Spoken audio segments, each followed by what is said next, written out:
말씀은 계속해서 3장과 긴밀하게 연관성을 가지고 있습니다. 유대 종교 지도자들은 예수만 죽이면 군중들의 어떠한 소동과 복음이 증거되는 것이 중단될 것으로 생각을 했습니다. 그런데 제자들은 부활하신 예수 그리스도를 만나고 난 이후에도 계속해서 담대히 복음을 증거하게 되고 이 복음을 들은 많은 사람들이 모이기 시작을 했습니다.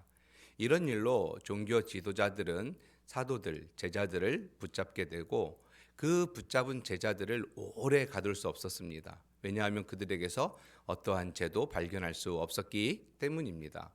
그래서 하루 만에 제자들을 내보내주게 되는데, 감금에서 풀어주게 되는데, 사도들이 감금에서 풀려난 이후에 즉시 그들의 동료들이 있던 곳으로 가게 됩니다. 그들의 풀려남을 그들에게 다 말하고 난 뒤에 그들이 했던 첫 번째 일은 무엇이었을까요?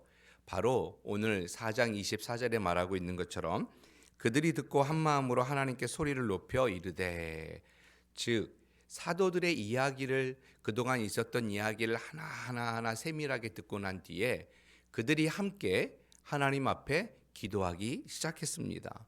오늘 본문 31절에도 빌기를 다하며 동일하게 기도의 흔적을 우리가 찾을 수 있었습니다.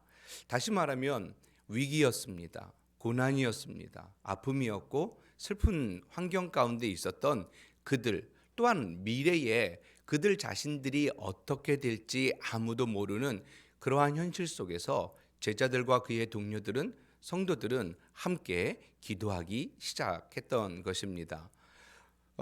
이엠 바운주의 책 기도의 능력에 보면 이런 글이 있습니다. 오늘날 교회가 필요로 하는 것은 더 많은 기계나 더 좋은 기계도 아니요, 새로운 조직도 아니요, 기발한 방법도 아니다. 교회가 필요로 하는 것은 성령이 쓰실 수 있는 사람, 즉 기도의 사람, 기도에 능한 사람이다. 성령은 방법을 통해서 흘러나오지 않고 사람을 통해서 역사하신다. 성령은 기계에 임하지 않고 사람에게 임한다. 성령은 괴에게 기름을 붓지 않고 사람에게, 그것도 기도의 사람에게 기름을 부으신다. 이렇게 말씀하고 있습니다. 그러니까 한마디로 요약하면 하나님께서 오늘날 찾으시는 사람은 어떤 사람들입니까? 방법에 능한 사람, 계획을 잘 세운 사람도 필요하지만 그 이전에 기도의 사람, 기도에 능한 사람을 하나님께서 찾고 계시다라는 것을 우리에게 설명해 줍니다.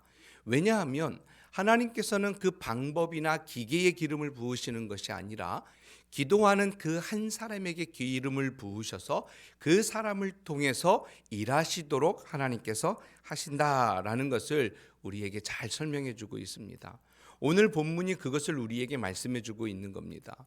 사도들도, 그리고 함께 모였던 동료들과 성도들이 가장 먼저 했던 것이 위기 속에서 하나님을 찾으며 기도했던 것처럼 오늘 이 시대에도 하나님께서 다른 방법보다는 하나님을 찾으며 기도하는 능력 있는 한 사람을 찾는다라는 것입니다.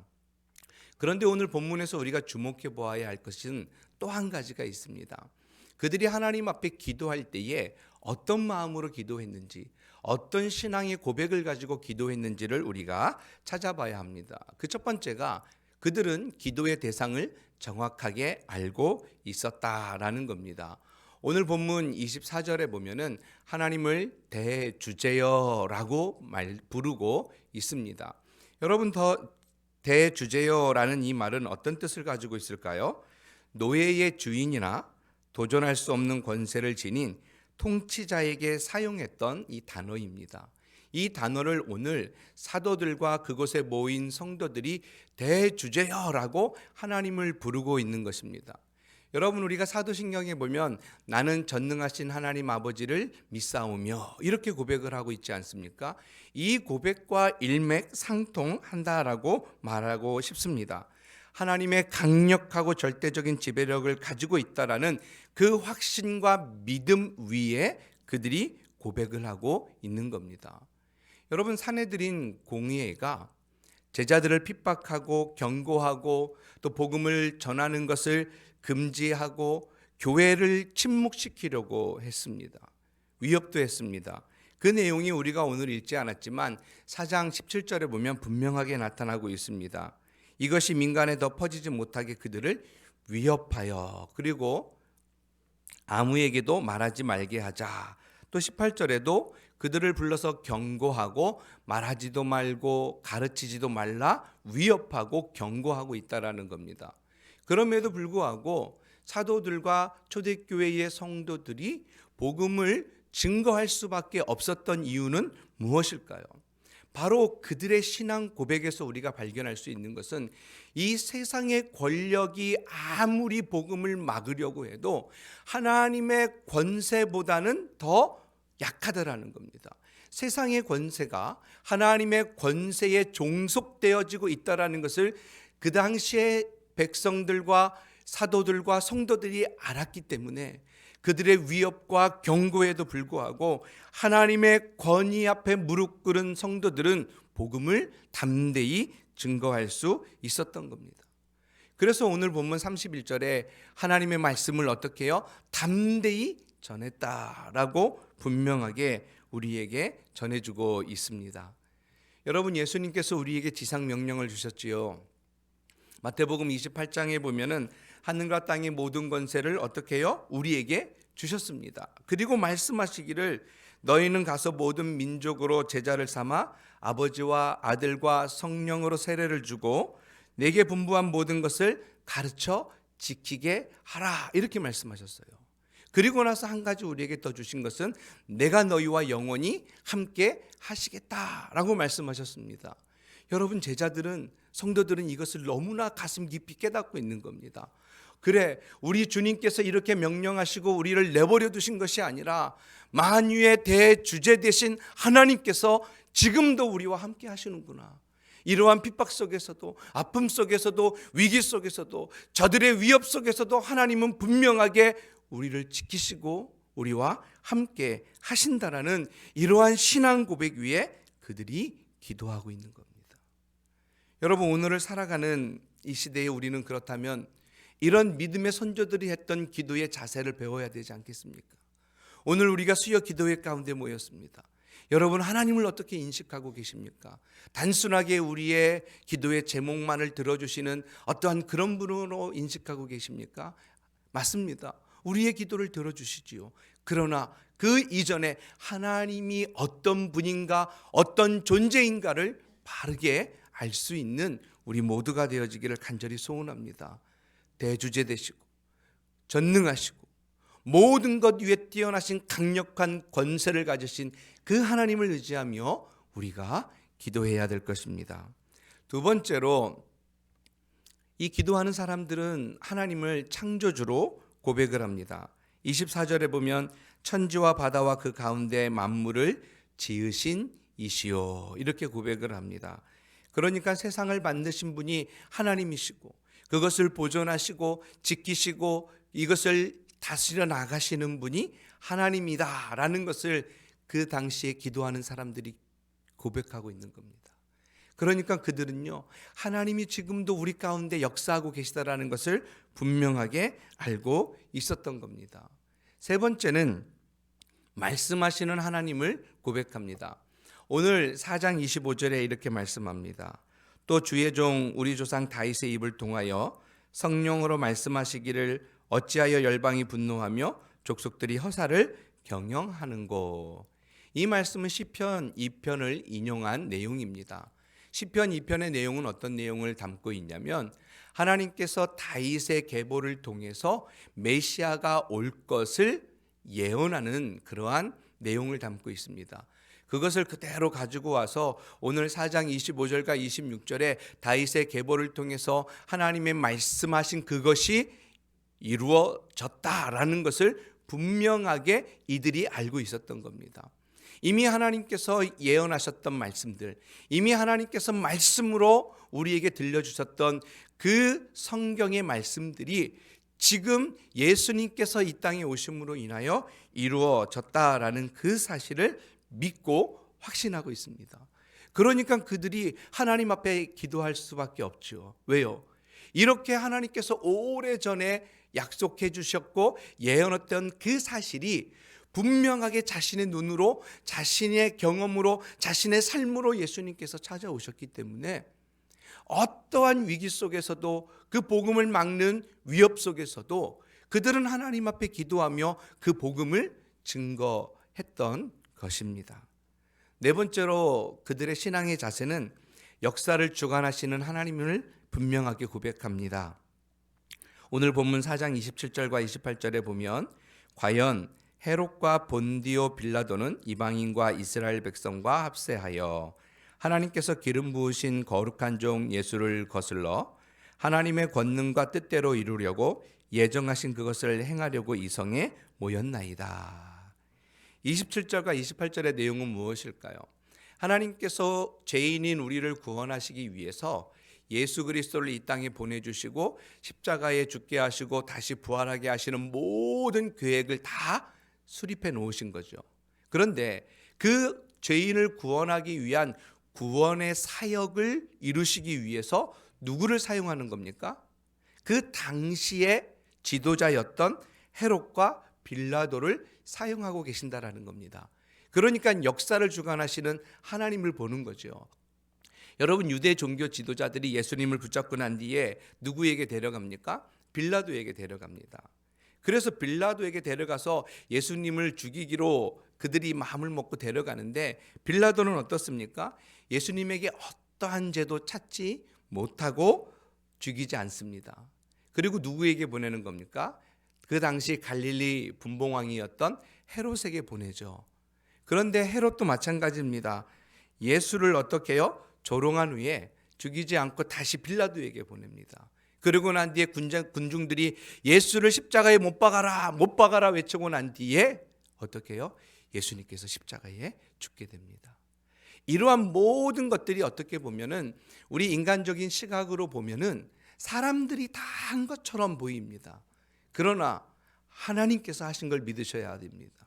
하나님께서 역사를 주관하시는 그 하나님께서 그 사람들을 사용하셔서 하나님의 구원의 역사를 이루어 가고 있다라는 것을 오늘 사도들과 모였던 그 동료들과 성도들이 그 하나님을 고백하며 믿음으로 기도하고 있는 그 역사적인 현장을 우리가 목격하고 있는 겁니다.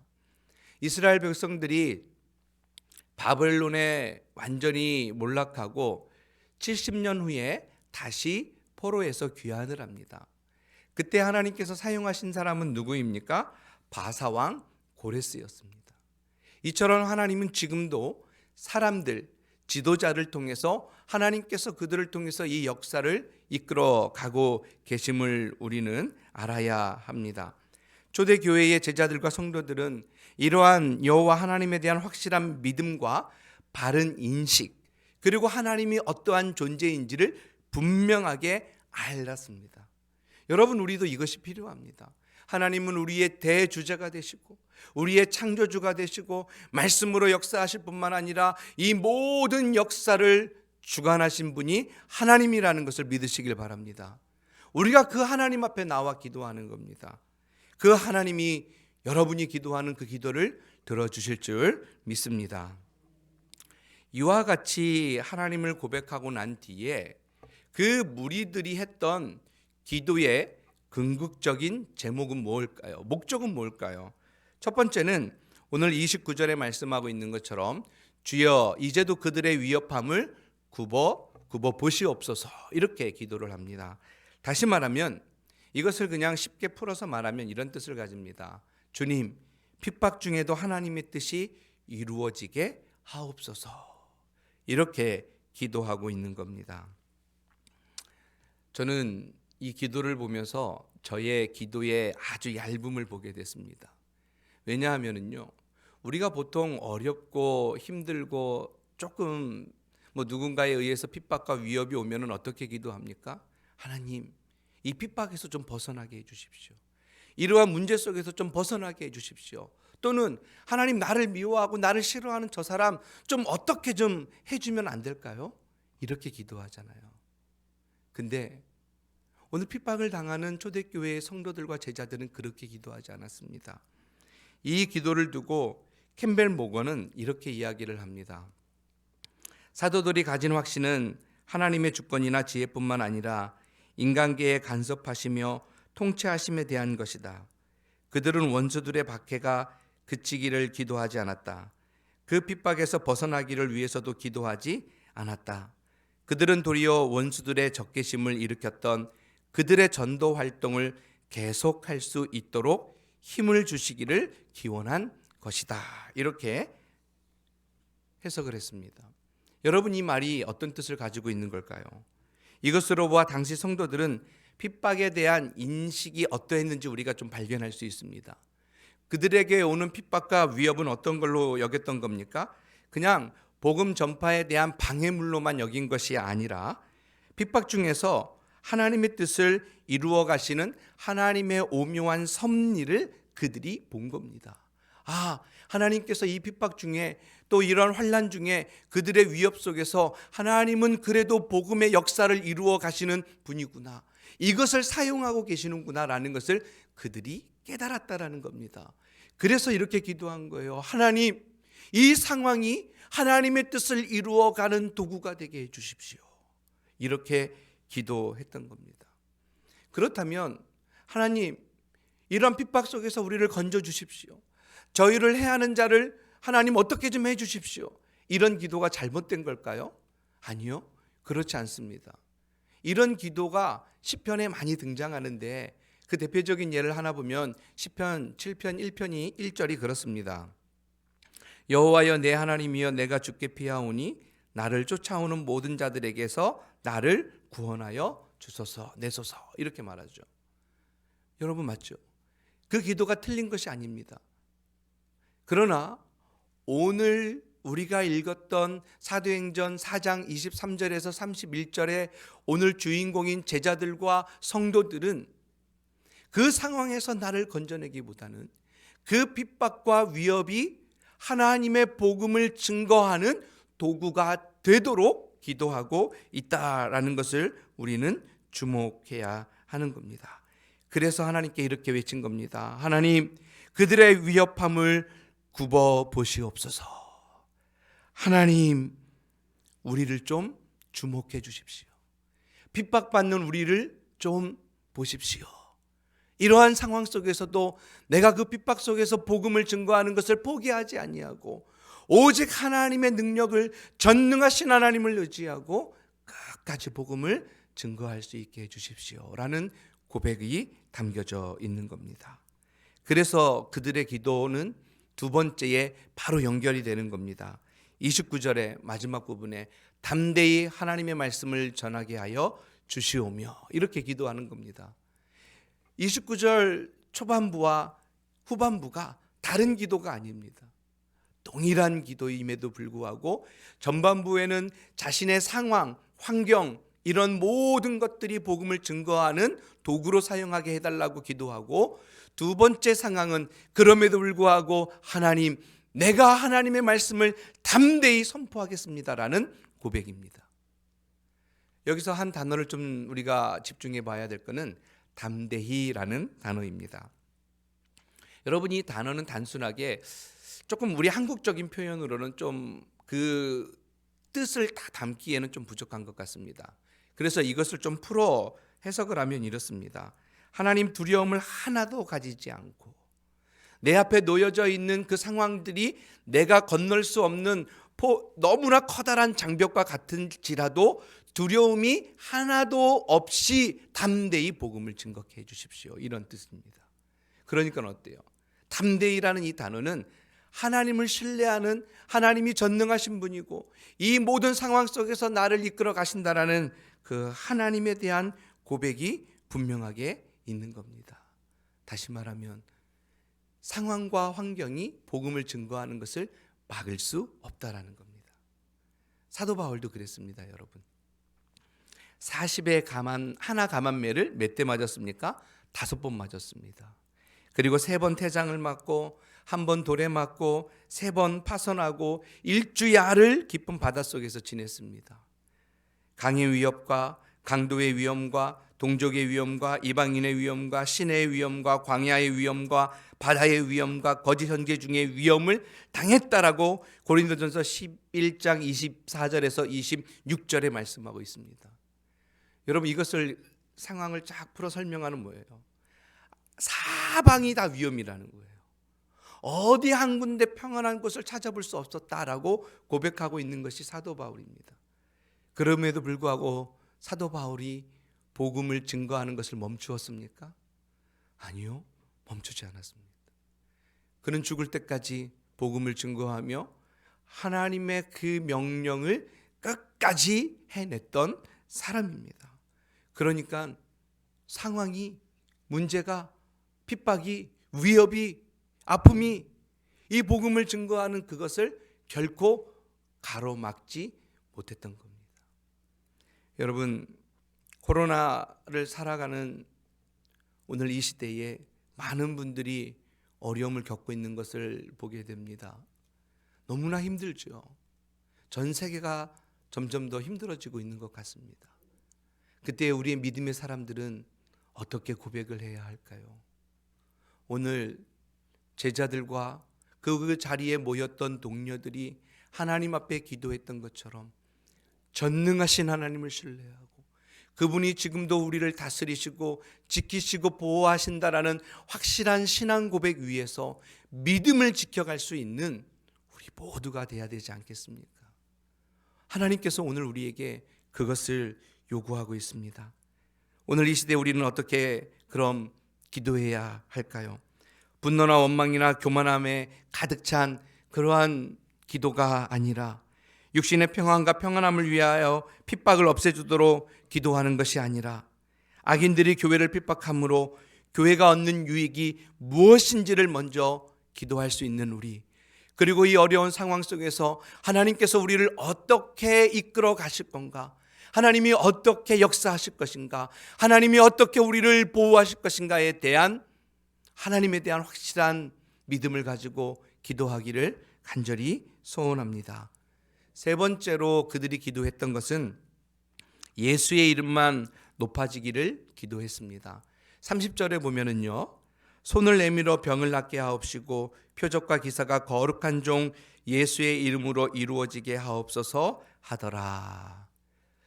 오늘 30절에 보면은요, 그 자리에 모인 제자들과 성도들이 기도했던 또 다른 한 가지는 하나님 우리에게 표적과 기사를 주시옵소서, 이렇게 기도하는 겁니다. 저는 이것을 보면서 3장에 나타난 태어나면서부터 걷지 못했던 그 사람이 기억이 납니다.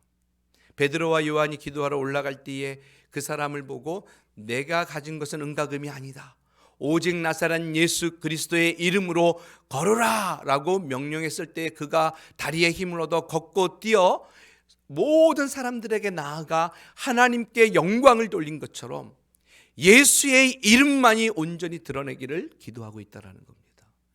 표적과 기사의 목적이 자신들의 능력을 과시하거나 자신들을 핍박하려는 유대 당국을 겁주기 위한 것이 아니라 오직 하나님의 영광이 드러나 그분만이 우리의 구원자 되시고 우리를 죄에서 구원하실 수 있는 분이다 라는 것을 선포하기 위함이다 라는 겁니다. 마가복음 16장에서 이렇게 말씀합니다. 믿는 자들에게는 두 가지 표적이 나타나는데 첫 번째는 귀신을 쫓아내는 것이요 두 번째는 새 방언이다 라고 말씀합니다. 그런데 귀신을 쫓아내고 방언을 하는 그 목적이 무엇인지 마가복음 16장 20절에 분명하게 말씀합니다. 제자들이 나아가 두루 전파할세 주께서 함께 역사하사 그 따르는 표적으로 말씀을 확실히 증언하시느니라. 아멘. 여러분, 표적과 기사가 나타난 주된 목적이 무엇입니까? 하나님의 말씀이 확실하게 증거되는 겁니다. 다시 말하면 말씀이 육신이 되신 그 예수 그리스도가 온전히 전파되어지는 것을 목적으로 하고 있습니다. 그렇기 때문에 우리가 기도하는 목적도 동일합니다. 우리의 기도의 제목들이 하나하나 이루어져가는 그 궁극적인 목적은 무엇입니까? 바로 하나님이 드러나고 예수 그리스도가 드러나고 그런 말미암아 주변에 있던 사람들이 나를 바라보면서 예수 그리스도를, 하나님을 볼 수 있는 복음의 증거자로 우리가 삶에서 서 있게 되어지는 겁니다. 여러분, 이것이 우리의 목적이 되어야 되지 않겠습니까? 우리가 기도하는 것들이 하나하나 드러남으로 인해서 우리의 가정이 높아지고 우리의 자녀들이 높아지고 내가 높아진다면 하나님께서 과연 그것을 원하실까요? 그렇다면 하나님께서는 교만한 자를 어떻게 해요? 멸하신다라고 말씀합니다. 우리의 기도조차도, 우리의 기도 응답조차도 하나님께 영광이 될 수 있는 놀라운 하나님의 역사가 일어나기를 간절히 소원합니다. 이렇게 기도했던 그 자리에 하나님께서 기도의 응답으로 무엇을 주십니까? 오늘 본문 31절 다 함께 읽어보도록 하겠습니다. 시작. 빌개를 다음에 모인 것이 진동하더니 무리가 다 성령이 충만하여 담대히 하나님의 말씀을 전하니라. 아멘. 어떤 역사가 일어납니까? 그곳에 빌기를 다 하고 기도가 마치고 난 뒤에 어떻습니까? 막 진동하기 시작합니다. 어떤 신학자들은 이것이 지진이었다라고도 말합니다. 근데 저는 잘 모르겠어요. 그런 역사도 일어났기 때문에. 그러나 오늘 그곳이 진동한 이유가 뭡니까, 여러분? 그곳에 성령이 충만하게 임재하셨기 때문입니다. 여기서 말하는 성령의 충만은 뭘까요? 구원을 경험한 사람이 더욱 영적으로 충만하여 역동적인 하나님의 삶을 살아가기 위해서 반복적으로 주어지는 성령의 충만함입니다. 그러니까 역동적으로 복음을 증거하도록 성령 하나님께서 그곳 가운데 그들의 기도에 응답하심으로 성령을 충만케 하셨고 담대히 하나님의 말씀을 전할 수 있도록 그들을 붙잡아 주신 것입니다. 사랑하는 성도 여러분, 기도는 담대히 살아갈 수 있도록 성령으로 우리를 충만케 하는 겁니다. 기도는 담대히 복음을 증거하도록 성령 하나님께서 우리를 충만케 하시고 그의 권능으로 붙잡아 주셔서 어떠한 상황 속에서도 이 복음을 증거할 수 있도록 우리를 인도해 가는 겁니다. 오늘 이 기도, 우리 부산 남교회뿐만 아니라 우리 부산 남교 안에 있는 모든 성도들, 그리고 한국교회가 포기하지 말아야 할 이 기도, 하나님께서 그 한 사람을 찾으십니다.